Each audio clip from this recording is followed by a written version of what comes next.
what are other ways you can measure it? Could be how many inquiries did you field from renewing members last year? Was it 200?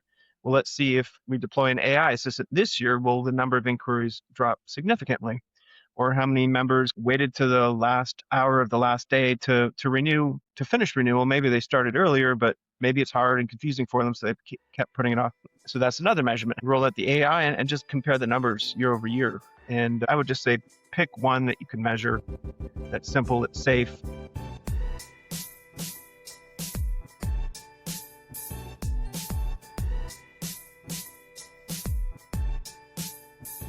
What's going on, everybody? Welcome back to another episode of the Modern Membership Board podcast. My name is Riley Miller. I'm your host here from Bursting Silver, and I am joined by a very special guest. Once again, we're bringing in another mastermind to give you some secrets and insights, this time with our Chief Product Officer, Keith Stoute. He's our AI mastermind in-house, and he's got a well-decorated record as being a builder, an entrepreneur, and he has plenty to share with you today in the field of AI and beyond for nonprofits. Keith, welcome to the show. Thanks, Riley. Great to see you. I had no idea you were going to build me up that much. I feel like I'm chatting with an AI that's giving you all this wonderful feedback about how amazing you are. So I feel right at home. Thanks, Riley. Well, you can see me now in the flesh here, boosting your ego. Well, I mean, everything I said is true. I've gone on conferences with you. I've seen you in action. I've seen your talks. You know what you're talking about, and I think it's an awesome opportunity to have you here to share just even some short nuggets of knowledge there. Awesome. Well, it's true. I've done a lot of talks about AI. I did a keynote on AI at a conference in Washington a couple years back, but this is my first ever podcast. So I'm really, really honored and excited to be here with you. Yes. Well, locking down the first of many, I'm sure. Good. There's one piece that you've shared along with the team too, and it goes in today's theme, just about AI use cases that might be unknown or underutilized. You shared it over a lunch and learn with our firm here about using hashtags to be able to structure your prompts. So the hashtag task and hashtag context, hashtag interview, to really chunk it up and then provide just better instructions and better prompts for better results. Yeah, and I think that's a really good, I got it from some webinar I attended. So yeah, there's lots of knowledge floating around on these different topics. That's a very great way to get AI to kind of challenge you, your assumptions, and make you look at things differently and think about things differently. I think a lot of people think of, AI as just a chatbot, and you ask a question, it gives you an answer. You can turn that around with that technique that you just described, where you're telling it to interview and challenge you. So it can be any kind of strategy you're thinking of, or any policy or procedure you're rolling out. You can have it, again, it'll challenge you to defend yourself or what you're proposing to do, to make you look at it in different ways. Yeah, and that's important too. I think just like any tool, you're using it and building on it and iterating. It's getting smarter by the day, but it's also becoming better as a idea generator too. Mhm. You just got to make sure that you're challenging it when you can. Yeah, great for brainstorming, great for being your collaborative thinking partner. Have it flesh out new ideas with you, and as we said, challenge your ideas too. Yeah, and check your work. I know that one item that we've highlighted in an episode previous was your work on iMind Mhm. and the iMind solution for the iMIS users group, which has become a huge resource for that community. I just was wondering, maybe to kick off our episode here, if you could walk us through what iMind is and the problem it solves for the iMIS users group, like how that came to be. Yeah, thanks. Sure, I'd love to talk about that. It's one of my favorite AI kind of implementations we've done. And I think one of the key things that makes it so successful is we had a very targeted and focused approach of what we're trying to accomplish. And that's what we're always recommending clients when they think about AI. And AI can be so many things, and it's changing the world and all these different things. Just try and hone it into a practical solution or application you can implement. So iMind in particular was actually the brainchild of Michelle Morgan, the executive director at iMIS Users Group. And it's an association, and its members are organizations that are using iMIS, and so they can become a member and they can collaborate and network and really kind of help them further their experience with the iMIS technology. And they've been around for quite some time, and part of their offering has been for a couple decades is a user forum and or listserv where someone who has a challenge with iMIS or is trying to learn iMIS or sees an opportunity they might want to try doing something with iMIS, the forum allows them to interact with other members and ask a question. So a typical case might be they're getting an error, they're having a challenge, they feel stuck. And with this forum, they can go and post that question and people see it in their email, they log into the member portal and they see that. And there's a back and forth, and inevitably, usually somebody comes up with an answers that question. Has been quite effective. And so Michelle's vision was that they had all this, and along with other knowledge they have at their organization, what about if they could take that information, all these questions and answers that have been posted for a long time now, could they use that to train an AI that would allow their members to actually now have a chatbot with that information so they could kind of get real-time answers to the questions that they have about iMIS. So that was an exciting challenge for us, and we took that on and built that for them. It was a multi-step process because one of the key things when we're trying to think about an AI solution is what information are you going to give to the AI so that it can do what you're asking to do very well. One of the key challenges we have with this sort of project is that a lot of the back and forth between the members was done via email listserv. And so you can imagine any email you open has a lot of information in there that's not relevant to in this case, iMIS questions and answers. But the email signatures in some emails, could be paragraphs.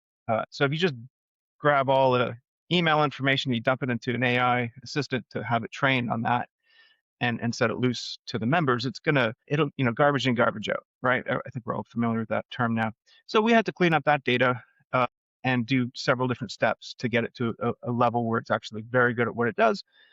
But now members can use that, and they are seeing quite a lot of the people that are aware of it are using it quite frequently now. Michelle has indicated they did see an uptake in member retention because it's just another value-added benefit. You have to be a member to access this. So it has been quite a success, and I just participated in a webinar. One of the members put on a webinar sharing her experience with it and sharing her successes with it. But yeah, some really good lessons there too. I think what they did as well is made sure that people understand that they're interacting with an AI. I think that's something, all our clients are member-based organizations.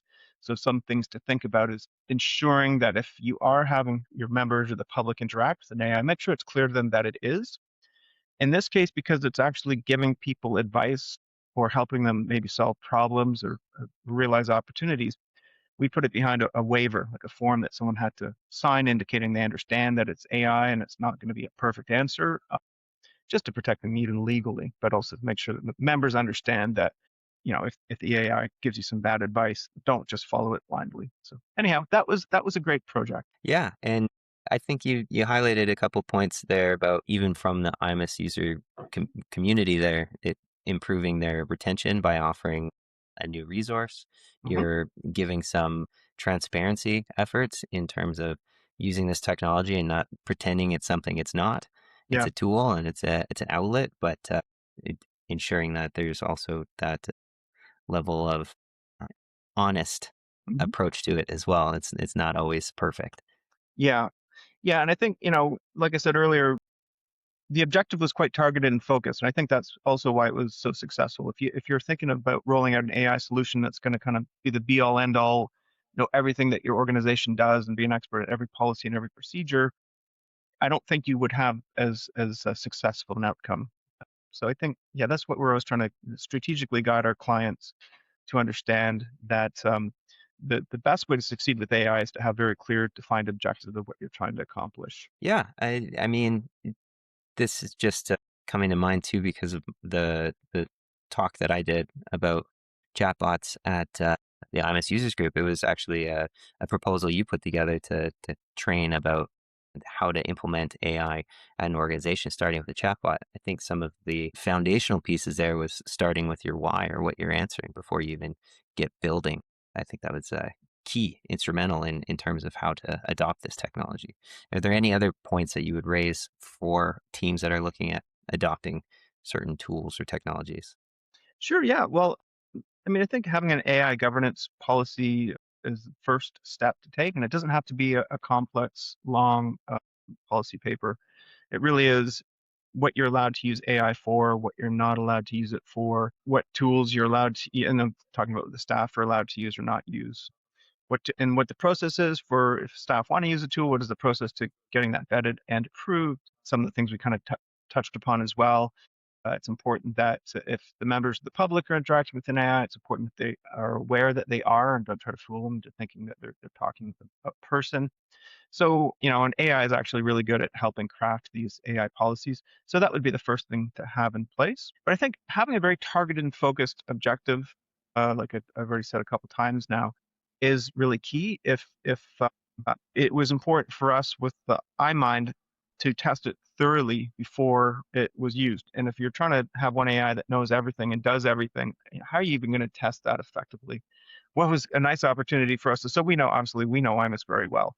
So we could do some of our own questions and answers them to iMind before we let it talk to the members or interact with the members. But the next level of testing that I was able to do was to actually kind of lurk on the chat group forum. And then when people posted a question, I would, behind the scenes, paste that question into iMind before it was released and get that answer and then paste that into my responses if it was coming from Keith. And then a few days later, I'd follow up with that person and said, hey, just curious, that answer I gave you, did that help? Was that a good answer? And then people would say, yeah, that was good. So it was kind of like blind testing, right? Like a double blind study testing. People didn't know that they were getting the answer from an AI and they still scored it, that it did a good job. So that gave us the confidence to know that it was doing a good job.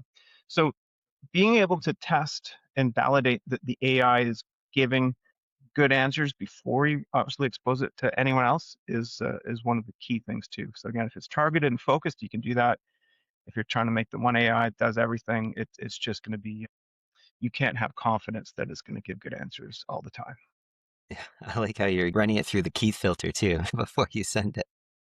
It's a little Great bit, strategy. it was a bit sneaky, but it was fun. Well, so we think about all of the use cases that have been unlocked now just with the advent of AI. One idea that comes to mind is being able to interpret large sets of data just when it's too big to research or you have all of this information, how to find patterns or trends within your membership. In your experience, when you hear about distilling a lot of information into an AI system, what are some of the thoughts that come to your mind? Sure. Yeah. Like I think to me, it's a bit aspirational, at least for our clients to think of. And it's a bit of a dream, right? Let's just grab data out of our CRM and then the data out of our LMS and throw in the website analytics and email analytics and even a few spreadsheets and throw that into AI and have it come back with like some grand vision or trend that it's identified through all these patterns. I haven't seen that work. I think, if you hook all those things up into Power BI or something like that, I think it has some AI capabilities. But just me personally, I that's not a strategy I would recommend to our clients. There's a lot of questions we haven't touched upon this yet, but there's a lot of I would have a lot of concerns about the privacy of the data because you're talking about a lot of private member data. And if you have all that data thrown into the AI and it comes back with some sort of strategic plan or some great analysis it says it's done, how do you even validate that it is giving you good answers, right? Most likely, if you're just throwing a lot of data into it, it's going to get confused. It's going to prioritize some tables in your structure and some data that is actually irrelevant and give you strong recommendations based on something that's irrelevant. So again, it comes back to garbage in, garbage out type. That's the philosophy. So I instead of doing that type of thing, I would suggest that you could extract key data sets from your systems and remove any sensitive data, like personally identifiable information of your members. And you could set up a few spreadsheets from those and ask it for it to look for trends or to do some analysis with you on that. And then it's high quality data. And you can also ask it to validate, why are you recommending this or what are you seeing? So yeah, I think, as the AI technology is better and better and it becomes more embedded in the tools that we're already using, I think those opportunities will come more and more, but I just don't think, I personally haven't seen that succeed. Yeah, and wise words. I think that's something that might just be overlooked. We come into these big, new, shiny tools with the hopes that we'll be able to unlock in uncover new trends, but it's important to still maintain that trust with your membership that you're not going to be feeding all of that information out into the the machine. So Yeah. yeah, Yeah. coming back to that point that you said as well, starting with why and having your objectives pretty clear and Mhm. instructing any adoption or use of AI really helps instead of throwing caution to the wind. Yeah. Yeah. Exactly. So for other use cases, another term that came up, and I saw this at another recent innovations roadshow stop, the use of vibe coding. Now, vibe coding is sounds like a trendy word, but a lot of leaders, I think nowadays still assume that when it comes to designing anything on their website or spinning anything up, it means hiring a developer. With this new vibe coding approach, what in your opinion has changed with what an individual and organization can realistically spin up now? Yeah. Vibe coding really emerged, I don't know, I think within the last year. And it was the ability for people that were coders to kind of now not do the most of the writing themselves, and they could build an application really quickly, maybe, in a few hours versus weeks. But even since then, the technology's come along so far. I think the term vibe coding needs a replacement, because you don't need to know any coding whatsoever now. And I think people thinking, well, I can't vibe code because I don't know any code. That's no longer the case. You can just interact with these systems. Cloud Code is a good one, or Cloud Cowork. You can literally just have a conversation with it and describe what it is you are looking to do, and it will create it, right in front of your eyes. So you can build an entire website without writing a single line of code. So where are those opportunities for our clients? Like you could build your entire annual conference website yourself, and it can be beautiful. You can link it in with the data from your event management system, so it's there. You can link it into your registration system, and you can test it for all the important things like mobile devices and AODA or WCAG type guidelines to make sure it's accessible by everyone. So there's just so many ways you can now start to surface, if you have an idea, to actually make it a reality, a digital reality, but a reality. Other things I could see our clients using it for, our customers using it for, could be like a member. Like right now, a lot of, let's say, an association, they might have a join process that speaks to everyone the same. Whereas you could have like a wizarded approach where you get taken through an entire journey based on, filling in just a couple questions about who you are, what industry you're in, or what stage of your career you're in. You could present a whole different series of, reasons why to join and benefits, and that's really appealing just to that targeted segment. What else can you do? A lot of our clients that are more regulators, their registrants or their members have to do a really complex, can be quite a complex continuing education curriculum or program to stay qualified to practice. And this can have a multi-year cycle, and there's lots of different learnings and activities they do, and there's a point system. It can be pretty complex for the member to understand. You could just build your own calculator yourself, right? Again, these are things that you can do without hiring an external technology consultant that, they're not cheap. And you could do pretty much the whole thing yourself. Now, I would caution that when it comes to actually reading or writing data from your system, you wouldn't want to, vibe code that solution yourself. But you could, to build it yourself, to get it through to circulate it with the stakeholders at your organization, or have actual members that you kind of trust to play around with it and give you feedback on it. You could do all those things yourself. You could extract data out of your system, again, remove any personally identifiable member information, but have that as a data source for your experimenting, for your prototyping. And then when you're ready to hand it off, then you've kind of handed off a fully qualified and spec solution to your technology provider, who can then make it a reality, make sure the security and the real crucial things like security and performance are there. But you've just done about 80% of the work yourself. So it's kind of like a superpower, right? When you can think that now people that don't have any technology background can start building these applications themselves, almost end to end. Yeah, it's pretty amazing what it can do. If you can dream it, you can build it, Yeah, yeah, right? definitely. Well said. Well said. Well, so it's one of the major resistance for a seamless membership experience we're seeing at a lot of these associations and regulators is being able to find the right information easily and efficiently. Just from a conference example, being able to find out what hotel you're staying at, if there's a group rate, or what the early bird rate is. The list goes on. For that, how does adopting an AI assistant, for example, it support just that flow of information, and what separates having a generic assistant or chatbot versus an actual embedded assistant? Yeah, I think that's one of the most popular use cases with the clients that we've talked to is we call it a knowledge finder or sort of a subject matter expert. Again, not an AI that's going to know everything about everything and answer that to every different audience, but something prescribed, an assistant that's available in the context of that information if it's supposed to know about.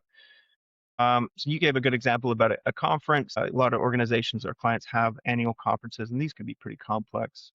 Uh, Events that last several days might have different tracks and have 100 different sessions, and there's member pricing, non-member pricing, there's parking, there's accommodations. To have an assistant that's really trained on all that information can help, get people to register. There's a lot of decision fatigue and trying to ascertain when you're approaching thinking about going to a conference. At least I know when I'm thinking about going to a conference to find out if the topics are going to be of interest to me. Can take a fair bit of time because there is so much information and so many different sessions and tracks. Whereas if you have an assistant that's trained on that specific conference, might not know anything about membership or certification, but it's there on the annual conference website, so people aren't going to be asking it those questions there. He can help, really drive registration up to the conference because people can just say, well, is anyone talking about, artificial intelligence and member-based organizations or whatever it is I'm interested in? And I can find out and validate it is interesting to me or where it is or how much it is really quickly. That should increase the amount of time that people choose to register then and there versus putting it off, and maybe they put it off too late and they don't get the early bird, or they just they sign up for a different conference where they can find out that of it's going to be of value to them. So that's one really good example. What we also find customers find or they're benefiting by AI in terms of finding knowledge is just like the sheer volume of information that our clients have as part of their mandate, right? So an organization might have a constitution, they have bylaws. If they're a union, they're going to have a collective agreement, and this is quite significant. The number of documents they have and the government regulations they might be operating under as well. And a lot of the information that their member needs from them is contained inside of there, and these can be hundreds of pages. So what does a AI solution look like to help in that case? Well, it's trained on those and really just those, right? The specific core documents that run the organization or the organization is mandated to operate under. And a member will inquire like, well, if I retire, a union might have an inquiry about a member wants to know if they retired at a certain stage or at a certain stage of the career, how does that impact their benefits for their retirement? Or if it's a regulator, maybe someone retired and they want to come out of retirement, what do they have to do to qualify to practice? Well, these things are all documented and written down, but it might be on page 149 of a 300-page document. The inquiry goes into the staff. The staff have to research that, find that information. They have to craft a response to that member, and that can take a long time. It can take a lot of time there. But you can have an AI assistant that is fully knowledgeable about those documents, and you can copy and paste in that inquiry from that member, and that AI can get back to the staff with a crafted response in seconds and also cite the document and even the policy and the page number where it was found. So you've taken something that could take 10 or 15 minutes and turned that in just a few seconds. And so you can see the multiplying effect it can have on freeing the staff up to be more productive and do something that's more value added for the organization. So that is, I think, a really powerful way to use AI to help serve members better and help empower staff. Now, I think it's important to note that you have to be careful with that type of application because what I just described there is taking the inquiry from the member and putting it into an AI. And you need to make sure that the data, the AI tools that you're using are protecting that member data. There are options for that. We've built some, and you have tools that can actually redact some of that or all of that or almost all of the personally identifiable information to make sure that the member's data doesn't leave. What we're really starting to look into now, and I'd be happy to talk about it more, is you can actually host some of these AI solutions yourselves these days. And I don't want to get too technical, but typically when we think of AI, what we're thinking of is large language models. Like that's kind of like 2.5 years ago, ChatGPT came out. and it kind of changed the world for everyone and understanding of what was possible with AI. Well, that's a large language model technology, and there's several of them we're all familiar with now. There's OpenAI, there's Anthropic, and Google has Gemini, and we think of these as big, huge cloud providers and the big, huge AI data warehouses that they're building. Some controversy around the world, and so when your staff are sitting interacting with an AI, the information they type in there gets sent to one of these big, huge, big tech firms, VC-backed tech firms. That doesn't have to be the case now. We're actually starting to roll out AI solutions that are hosted on a client's server. So an actual large language model can be hosted by you know your own servers. You can do it yourself. LLM. Are these going to be like as good at answering any question in the world? Are they? Do these large language models that you host yourself? Do they have a PhD in every topic under the sun, like the latest big tech LLMs do? No, they don't. But all it has to do is find that regulation that is corresponding to the member's inquiry about coming out of retirement or their benefit retirements. It just have to know a PDF really well, which you provide to it. So I think you can tell I'm super excited about this because it allows our clients to have AI and expose member data to it, and that member data doesn't leave their infrastructure. So yeah, that's kind of like the next thing. And the reason that's possible now, when we first looked into it about a year ago, it was going to cost us about $10,000 a month to host one of those as a GPU server. That cost drops dramatically. So now it's about $1,000 a month to host something that can do that. And if it's an internal facing, if it's for your staff to use, you probably only have to run it 8 hours a day, right? So then you cut that cost down by 2/3. So these are some of the things we're excited to roll out for our customers. I think, yeah, I get excited about this type of thing. Naturally, the AI mastermind, I can see it. Well, in the interest of time, you did mention a good note here too about having core documents and staff with that servicing members. But when we look at staff too, so much of an organization lives inside the staff members' heads, the seasoned war vets that have been in the office for years. However, nowadays, how do you see AI as an opportunity to be able to support effective succession planning for maintaining institutional memory and onboarding for new staff members? Yeah, I think that's really important that we're all subject to so much change these days from technology, but just in society in general. So organizations that may have had an operating manual 10 years ago probably is completely irrelevant to their operations now, and people are kind of doing a lot more, just triaging and fly by the seat of their pants as they're asked to do more with less resources. But that is a challenge when someone new comes on board or if someone leaves. Trying to understand what it is they're actually doing per department can be hard. And I just think like there's so many applications AI can help with. And this is one of in this example, I would say like you can spin up an AI kind of like an agent that would act as an interviewing agent, and you could just have each staff member in each department be interviewed by this AI, just a chat format. And the AI could be structured to solicit information about what it is they're doing on a daily basis. What are their key standard operating procedures that they're doing, SOPs? So like when a new member applies, what are the steps that you take to do that? So it's going to impact, the CRM. Maybe emails get sent. Maybe there's some Word templates or Excel files that get filled in, set up in an LMS.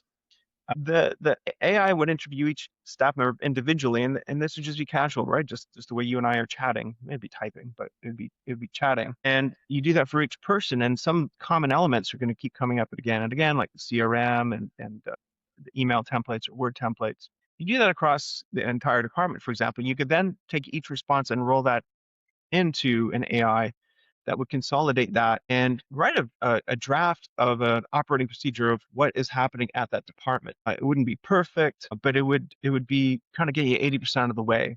So again, look for ways for AI to really kind of leverage your team's knowledge without giving them a lot of manual work. Like nowadays, if you sit someone down and say, "Well, write the manual procedures for your department," like I can't think of anything more boring and painful. AI can make that, much easier and can do a lot of the grunt drudgery work. And that's always like what we're always trying to help our clients do. Get rid of the drudgery, data entry, kind of boring work. the AI can take on and kind of grab that structure of, in this case, the different people, the different roles that they're doing at the department, and write a pretty good draft of the operating manual for that department. Yeah, and I think too, in all the examples that we've mentioned today, it is important to also highlight that as AI is being positioned as a tool, an enablement, and opening up staff for more valuable work, it's still maintaining the human in the loop. It's keeping that one team member as an extension or a tool of their position to be able to service those things. Yeah. Reviewing policy docs or spinning those things up, there's still a person that has to execute it and proof it and validate it and do the key filtering, so Yeah. to speak. It definitely is just a tool that the staff get to use. It's not replacing staff. And you still need the human being who's responsible for the output. So yeah, each example I gave, it isn't the AI just firing off responses to the member of the public on important topics like retirement or that type of stuff, but it is helping the staff get that member, get that information quickly and help them craft a response just to save them time. I mean, not that you can't then also have like the iMind is a bot that is facing towards their members, but like we said, as long as the members understand that this is an AI giving its best kind of guess at a good answer, and then if it is of a more important topic, it's more about helping them find that information quickly by citing the file name or the page number, and you can link directly to the PDF and the page number where the AI is finding that information. So if you do want to have members of the public even doing some self-serve with AI, it's important that the AI isn't positioned as the authority. It is an assistant to help the member, if it's in this case self-serve, find that information, which is from the official source, which would be the actual web page or the PDF where that information is contained. Exactly. I just looked at the time. What a Yeah, quick way to burn half an hour. I know. Keith, it's been excellent talking to you. I often like to kind of end on more of speaking to an executive director level, or if there was a person that came to you and they're looking to adopt AI, or they're looking for some sage advice from an expert in the field, what would you say to that leader at a nonprofit? Yeah, like to get started, a lot of, it's kind of analysis paralysis to a certain degree because there's so many different ways you can use it. And it's kind of a scary topic. I mean, all of our clients are not for profits and in the for-profit world, there's this pressure that you have to adopt technology faster than your competitors or you're going to be put out of business, right? But that's not the world that the member-based organizations, unions, and regulatory bodies, associations, maybe to a larger degree, uh, live in. But I do think it's important to do something because it's learning to use it, right? It is a learning process. It's not, you can't just wait and expect that someday you're going to turn it on and your organization is going to, nail it out of the park, or some technology is going to be just so great fit for you that you just wait till that technology comes, you turn it on, and you're done with this whole AI thing. You've solved the AI challenge. I do think, as I said, like find something that's measurable and focused where you can see some success and measure that success. Like an example I like to give is a lot of our clients have very complex member renewal processes, right? If you're a health professional, the renewal process for the member can be quite arduous because there's just so many things. I mean, it's good. These are regulators. We got to make sure that our healthcare professionals are meeting the standards that they have to, very high standards, and that renewal process covers a lot of that type of vetting. But it's complex, right? And these are a series of forms, often could be a dozen forms with a lot of different information and conditional logic within them. If you're this and you're that, then you have to answer this one and this, but not this one under this context. And so we've had clients that then like create a large PDF that helps their members use it. Well, how about instead of a large PDF that could be 100 pages, have a little AI assistant on the renewal pages that help answer questions just about renewal. Like I said, it's focused, right? It's not knowing everything about your organization or your bylaws or everything like that. It's just, I really know this renewal page really well. Ask me any questions about it, and I'll give you my best answer. You only have to train it on that large PDF knowledge, and then measure it, right? So, like, what do we mean by measure? Well, of course, you can test this well in advance because you can throw all sorts of questions at that to make sure it's going to give good answers before you turn it loose on the members during renewal. But what are other ways you can measure it? Could be how many inquiries did you field from renewing members last year? Was it 200? Well, let's see if we deploy an AI assistant this year, will the number of inquiries drop significantly? Or how many members kind of like waited to the last hour of the last day to renew, to finish renewal. Maybe they started earlier, but maybe it's hard and confusing for them, so they kept putting it off. So that's another measurement, how and within the period of renewal, how many kind of renewed before the last hour of the last day, or how many had to, were late and had late fees applied. Roll out the AI and just compare the numbers year over year. And just there's just so many opportunities. I would just say pick one that you can measure, that's simple, it's safe, doesn't, don't start with, the example earlier you gave where it's just a huge data set doing a huge analysis for you. Do one that doesn't, like the example I gave, you don't have to expose any member data to the AI. It would never, you structure it in a way that it doesn't know anything about who the members are, their names, or anything like that. It just knows that giant renewal PDF that you trained it on and answers questions about renewal really well. Yeah, hope that helped, Riley. Yeah, absolutely. Well, Keith, I really appreciate the time. Thank you for coming with so many nuggets of knowledge. And I'm sure the way AI is moving so fast, there's going to be plenty to talk about even in 24 hours. So Yeah. we'll definitely have to have you on here again. Well, looking forward to it. This will be my first podcast. It's been a lot of fun. Thanks, Riley. It could be your second as well. Who knows? Probably no one else would invite me, I bet, but we'll see. No, there will be more, I'm sure. Okay, great. Right on. Thank you so much, Keith. Cheers. Thanks. All right, that is a wrap. Thank you so much for tuning in to the Modern Membership Board podcast. My name's Riley, and that was Keith Stoute. Thanks again to Keith for spending the time to give us some knowledge bombs on AI. If you enjoyed this podcast and you want to hear more, please consider subscribing on anywhere that you adopt or consume your podcasts. And we release episodes weekly. If there's a topic that you would like us to cover, feel free to reach out. info@burstingsilver.com. We would love to hear new ideas or even new speakers. Till next time, we'll see you then. Thanks again.